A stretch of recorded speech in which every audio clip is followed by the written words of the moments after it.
Ia bangkit untuk menyayangi Sion. Ini sebuah janji Tuhan yang luar biasa bagi gereja Tuhan. Karena Sion berbicara tentang gereja Tuhan. Bukan Sion-Sion yang di sono, yang saudara harus bayar 2.000 sekian ratus dolar baru bisa ke sana. Tapi Sion berbicara tentang apa? Sion berbicara tentang gereja Tuhan. Jadi terimalah janji Tuhan sebagai rema bagi saudara. Kalau saudara percaya, saudara imani, saudara perkatakan. Jangan lupa perkatakan. Banyak kali kita cuma masuk dalam hati, tapi nggak ngomong. Omong, bicara. Tuhan Yesus terima kasih. Tuhan berjanji. Tuhan sudah sembuhkan aku. Bicara.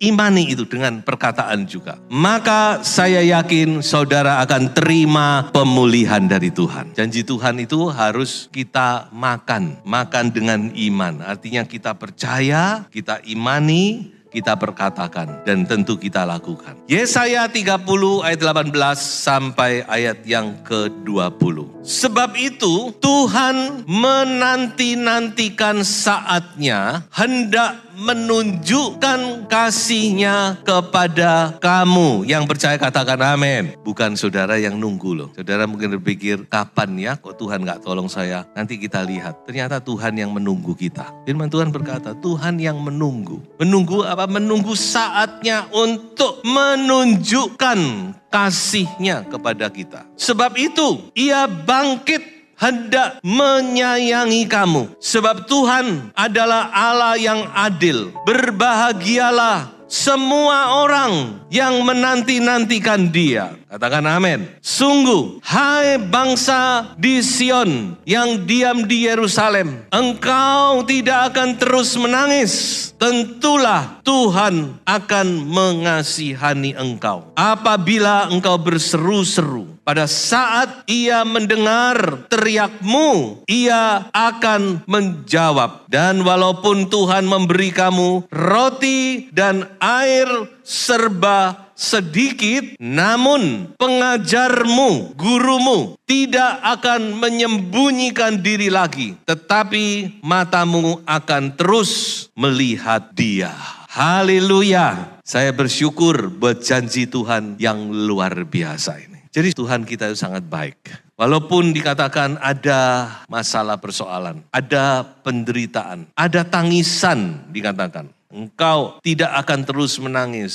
Ada kesulitan, roti dan air serba sedikit. Ada krisis, tapi dikatakan di dalam ayat ini, waktunya sudah tiba, Tuhan akan bangkit dan memulihkan kita. Katakan amin, haleluya. Terima janji Tuhan. Jadi saudara, luar biasa ini janji Tuhan yang diberikan kepada kita khususnya. Diberikan kepada saya, tentu kepada jemaat Tuhan yang Tuhan percayakan. Jadi ingat, saatnya sudah tiba. Jadi jangan saudara pikir saudara yang menantikan Tuhan, salah. Tuhan yang menantikan saatnya. Tuhan yang menantikan kita untuk memulihkan kita. Untuk mendengar doa kita. Ketika kita berteriak, Dia akan menjawab. Tuhan tidak akan menyembunyikan diri lagi. Dia akan menyatakan diri-Nya kepada kita. Ini aku, penebusmu, penolongmu. Dan mata rohani kita akan melihat Tuhan. Percaya apa enggak, saudara? Sudah harus percaya. Untuk mengalami janji Tuhan, kuncinya cuma satu. Percaya, saudara. Sungguh-sungguh saudara harus masukkan dalam hati percaya. Jadi firman Tuhan tidak pernah berkata bahwa kita tidak mengalami kesulitan. Ada saatnya, saudara. Kita mengalami kesulitan, baik dari sisi ekonomi, baik dari sisi kesehatan, ya juga dalam hal-hal yang lain. Tapi itulah cara Tuhan untuk mendidik kita. Setelah selamat kita dididik, bukan selamat lalu dibiarkan gitu aja. Betapa sedihnya kita kalau kita selamat tok titik. Tidak, Tuhan itu baik. Tuhan mengajar, mendidik kita. Nah, jadi saudara, kita kembali kepada satu pertanyaan yang klise, yang seringkali juga menjadi pertanyaan kita. Mengapa kok Tuhan izinkan? Mengapa kok saya alami ini? Mengapa kok saya alami begini? Krisis. kesulitan, penderitaan. Mengapa? Jawabnya ada di ayat-ayat tadi. Coba kita lihat ayat terakhir, ayat yang ke-20 ya. Dari pembacaan kita tadi dikatakan, walaupun Tuhan memberi kamu roti dan air serba sedikit. Nah, kata memberi itu dalam bahasa asli artinya adalah mengizinkan. Nathan itu artinya mengizinkan, to allow, to permit. Jadi Tuhan memang mengizinkan kita mengalami krisis dalam hidup kita. Tuhan izinkan, mengizinkan ini terjadi. Lalu dikatakan roti dan air serba sedikit. Nah, ini dalam bahasa Inggris dipakai kata bread of adversity and water of affliction. Memang terjemahan ini kadang-kadang susah. Sebenarnya kalau mau diterjemahkan ya roti kemalangan dan air penderitaan. Tapi sama penerjemahnya sudah diartikan sendiri. Oh ini artinya makan roti nggak towo, minum air yang nggak towo, hanya roti dan air serba sedikit. Dan ya secara garis besar oke nggak salah. Tapi kalau detailnya adalah bread of adversity. Roti kemalangan dan water of affliction. Air penderitaan. Makan dan minum pun susah. Mungkin saya lebih gamblangkan begini. Kalau tadinya makan 3 kali, karena krisis terpaksa harus makan 2 kali. Atau mungkin cuma makan sekali, bahkan harus berpuasa terpaksa. Susah, Tuhan izinkan. Nah, kalau kita teliti lebih jauh, kata adversity itu dalam bahasa Ibrani namanya sarar. Sarar itu berasal dari akar kata zar, ts, sar. Dan sar itu terdiri dari 2 huruf saja. Dari sar itu artinya kesusahan, penderitaan, ketakutan, kesengsaraan, kemalangan, dan seterusnya. Yang gak enak. Nah, coba sudah perhatikan kata sarar yang berakar kata sar itu terdiri dari 2 huruf yaitu TS dan R. TS itu adalah abjad ke-18 dari abjad Ibrani. Abjad Ibrani itu cuma 22 huruf. Yang huruf pertamanya TS. Sade, saudara bisa lihat di sebelah kanan ya, karena bahasa Ibrani itu dari kanan ke kiri. Sade itu penulisannya perhatikan, itu seperti orang yang berlutut. Dan memang pengertian dari huruf sade ini adalah merendahkan diri, humble. Orang berlutut, menyerah, minta ampun, minta tolong, berlutut. Sedangkan kata R, kan tadi sudah kita lihat, sarar ini akar katanya sar yang hanya terdiri dari 2 huruf. TS dan R. Kata R itu membacanya res, ya. Res itu adalah abjad ke-20. Dan dari kata res, R muncullah kata ruah yang artinya roh. Jadi kata R itu identik dengan Roh Kudus. Coba saya mundur sedikit. Ini agak unik sebab. Jadi kalau kita teliti kata penderitaan itu dalam bahasa Ibrani sarar. Sarar itu berasal dari akar kata sar. Dan sar itu terdiri dari 2 huruf yaitu TS dan R. Dan kalau kita lihat lagi TS ini sade bacanya. Sade ini mempunyai pengertian merendahkan diri. Sedangkan kata R yang mirip dengan R kita cuma terbalik. Kalau R kita kan gini. Tapi kalau R-nya bahasa Ibrani itu terbalik. Menghadapnya ke sana. R, res. Itu artinya adalah Roh Kudus. Nah di sini sekarang kita agak mengerti sedikit. Apa sebabnya ada penderitaan? Yaitu untuk membawa kita kepada penundukan diri. Kepada Roh Kudus. Jadi tidak kebetulan ini. Sebab huruf Ibrani itu huruf yang luar biasa. Karena memang huruf Ibrani ini punya arti, punya angka dan sebagainya. Macam-macam. Kalau kita teliti itu memang luar biasa. Nah jadi dari kata ini kita mendapatkan sebuah gambaran. Dan saya yakin ini juga adalah satu alasan, satu sebab mengapa Tuhan izinkan anak-anaknya mengalami penderitaan, mengalami kesusahan, mengalami kesulitan, mengalami krisis, mengalami kemiskinan, bahkan mengalami sakit penyakit, yaitu untuk membawa kita kepada penundukan diri kepada Roh Kudus. Kita benar-benar menyerah, tunduk sepenuhnya. Kayak orang kalah, ya. Orang kalau kalah kan tunduk. Terserah kepada Ruach HaKodes, Roh Kudus. Apakah saudara sudah menundukkan diri? Saya berani berkata belum. Ya, kalau mau bicara agak murah sedikit, belum 100%. Sepertinya kita ini tunduk. Sebab saya ngomong gitu karena apa? Karena saya sendiri belum. Jangan dipikir kita anak Tuhan sekian lama sudah melayani ini berarti kita ini tunduk kepada Roh Kudus.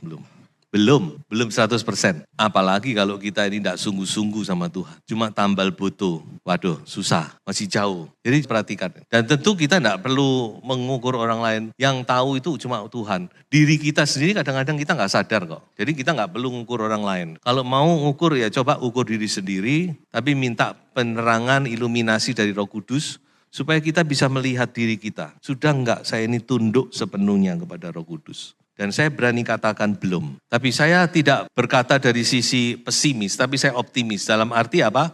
Saya percaya oleh pertolongan Tuhan, oleh karya firman Tuhan, oleh karya Roh Kudus, kita akan dibawa kepada penundukan yang 100% kepada Roh Kudus. Sebab itu yang saya harapkan terhadap diri saya sendiri. Tunduk sepenuhnya. Yes, Lord. Ketika Yesus mau naik kayu salib, Yesus saja sempat bukan? Tuhan kalau boleh cawan ini lalukan. Tuhan Yesus disiapkan cawan sama Bapa. Ayo kita minum bersama. Dijakkan P sama Bapaknya. Yesus disiapkan cawan oleh Bapa. Ayo minum ini. Bapak, sorry. Kalau boleh aku enggak minum ini. Bisa enggak aku enggak minum.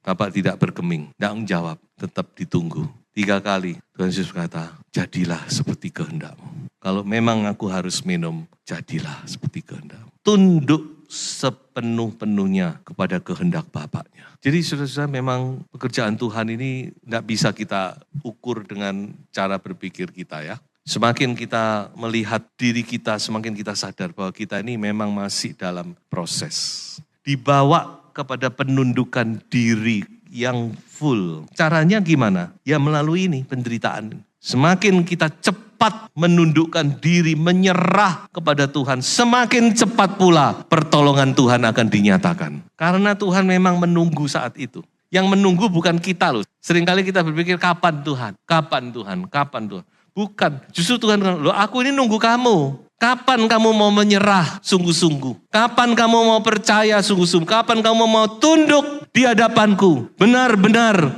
menyerah sungguh-sungguh kepada Tuhan. Ketika kita menyerah, tunduk sepenuhnya. Di situ Tuhan mulai bekerja. Ya apa yang saya sampaikan ini termasuk bukan pelajaran anak SD. Kalau saya boleh katakan mungkin ini pelajaran SD, SMP atau SMA. Secara rohani. Kalau SD kan taunya cuma Tuhan baik, Tuhan menolong, Tuhan begini, ya toh? Oh ya, nah anak kecil taunya cuma gitu.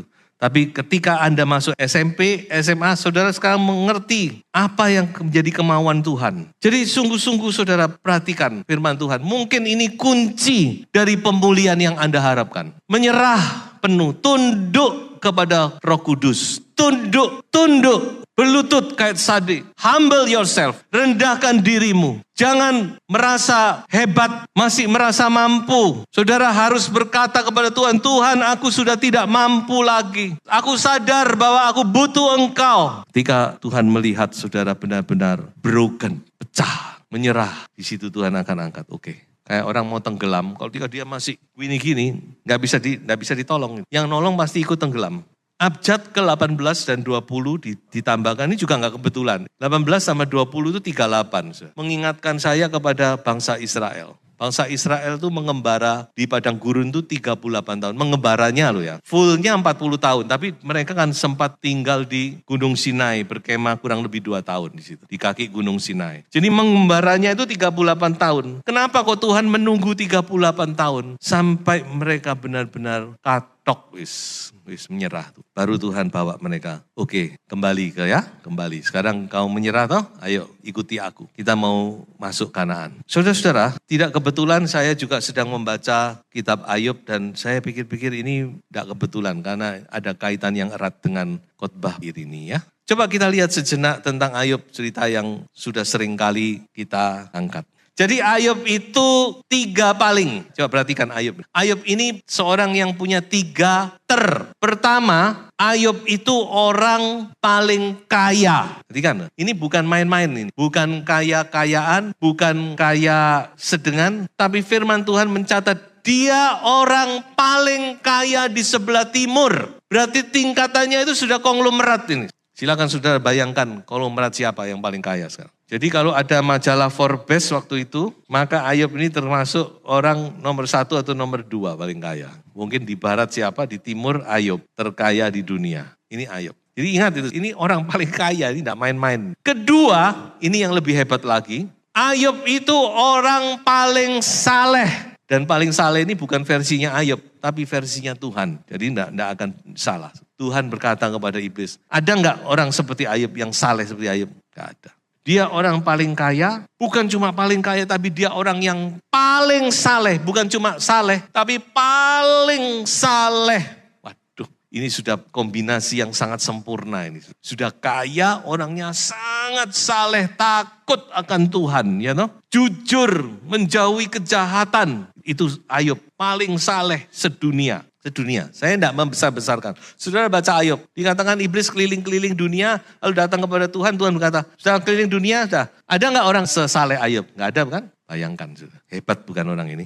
Makanya kalau dimasukkan dalam Alkitab ini memang pastinya punya sesuatu yang luar biasa ya. Dan yang ketiga ini yang nggak enak. Dia orang yang paling malang. Untung nggak tinggal di kota Malang. Dia orang yang paling malang, paling menderita. Diizinkan Tuhan, paling menderita. Bayangkan apa enggak menderita? Pertama, bisnisnya hancur dalam waktu sehari. Habis. Kedua, anak-anaknya mati dalam waktu 1 hari. Bayangkan. Kalau mati satu persatu masih 1 hari blek mati semua. 3, rumah tangganya hancur, istrinya meninggalkan dia. Saudara tahu nggak kalau istrinya Ayub meninggalkan Ayub? Saudara mungkin nggak tahu. Saya bisa buktikan dari perkataan Ayub. Istrinya meninggalkan Ayub. Jadi setelah dia ngomong, kamu kutuki Tuhan mati ya, ditinggal pergi sama istri. Ini bukan contoh wanita yang baik ini. Aku mau setia dalam keadaan sehat atau sakit, kaya atau miskin, senang atau susah, gombal. Benar-benar gombal ini. Waktu Ayub masih kaya, masih sehat, wah. Tapi begitu Ayub dia tidak tahan. Ya secara manusia ya sudahlah kita maklumi secara manusia ya. Tapi di hadapan Tuhan tidak benar. Dan akhirnya dia pasti menyesal. Lalu apalagi? Lalu diberi sakit. Dikatakan dari telapak kaki sampai batok kepala. Diberi bara yang busuk. Kalau sakit perut, sakit ini masih oke. Ini bara. Bara itu gimana ya? Ya gatelen, ya luka-luka. Coba saudara ya, ketika kita membaca Ayub, saudara bisa melihat penderitaan Ayub itu sampai di mana. Coba saya berikan saja ya. Yang pertama, dikatakan dia mengalami kesakitan yang amat sangat. Next, kulitnya mengeras dan pecah-pecah. Terus, karena kedinginan meja gitu. Sehari-harian berbaring dalam abu. Saya nggak mengerti kenapa. Mungkin waktu itu nggak ada bedak, abu dibuat bedak mungkin. Terus, kakinya dipasung. Saya juga enggak tahu kenapa kok dipasung. Mungkin sudah dianggap, sudah dibuang ya. Orang biasanya dipasung tuh dibuang supaya enggak lari kemana-mana. Terus dia jadi kurus.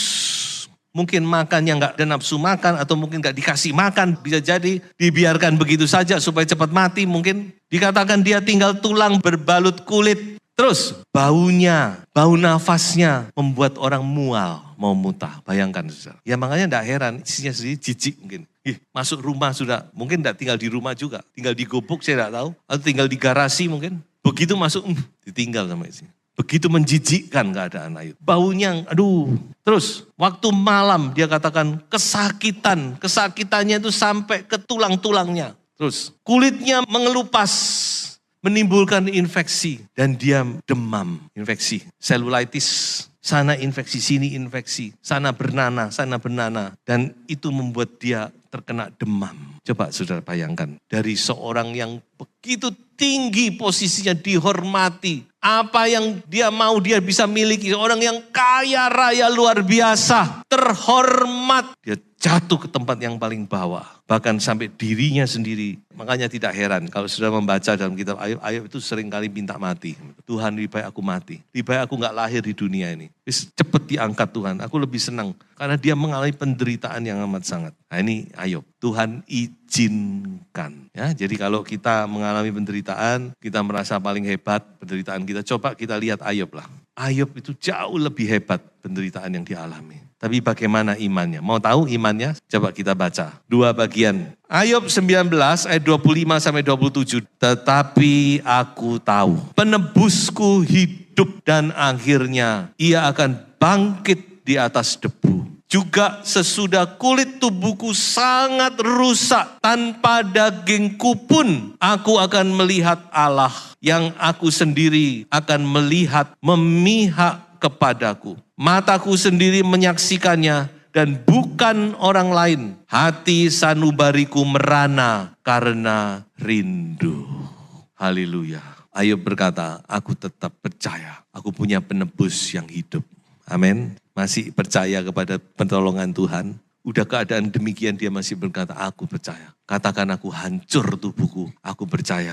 Aku akan melihat pembelaan Tuhan, pertolongan Tuhan dinyatakan. Aku akan melihat penebusku memihak kepadaku. Dan aku tetap rindu kepadanya. Yang berikutnya, satu ayat lagi. Ayub 23 ayat 10 sampai 12. Karena ia tahu jalan hidupku. Tuhan tahu, saudara. Jangan dipikir Tuhan gak tahu, Tuhan tahu. Seandainya ia menguji aku akan timbul seperti apa? Emas. Kakiku tetap mengikuti jejaknya. Aku menuruti jalannya dan tidak menyimpang. Perintah dari bibirnya tidak kulanggar. Dalam sanubariku kusimpan ucapan mulutnya, firmannya. Janji Tuhan dia pegang. Dia tahu Tuhan sedang melakukan sesuatu dalam hidupnya. Dia tahu dia sedang diuji. Dia tahu ujian ini akan membawa dia menjadi emas yang murni. Imannya dimurnikan. Dia tahu dia akan dipulihkan satu saat. Kapan dipulihkan? Yaitu ketika Ayub menyerah pada Tuhan. Terakhir dia menyerah. Ketika Tuhan berfirman, dia cuma ngomong, Tuhan, I'm speechless. Aku gak bisa ngomong lagi.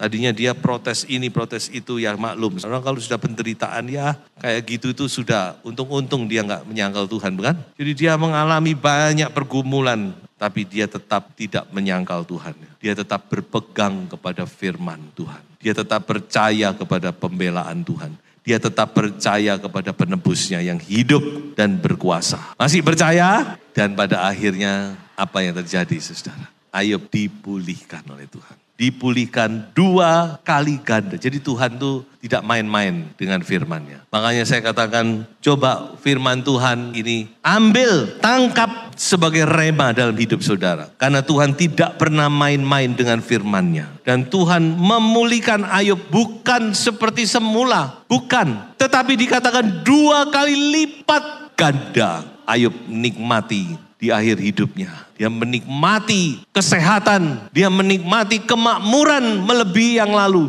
Dia menikmati kebahagiaan dalam rumah tangganya. Dia menikmati umur yang panjang. Karena dia punya Tuhan yang hidup dan berkuasa. Jadi saya berpesan kepada Bapak Ibu yang menghadapi masalah dan persoalan. Ayo menyerah kepada Tuhan. Sungguh-sungguh percaya, berdoa kepada Tuhan. Jangan berharap kepada manusia. Kalau saudara masih mengharapkan manusia, Tuhan tidak bisa bekerja.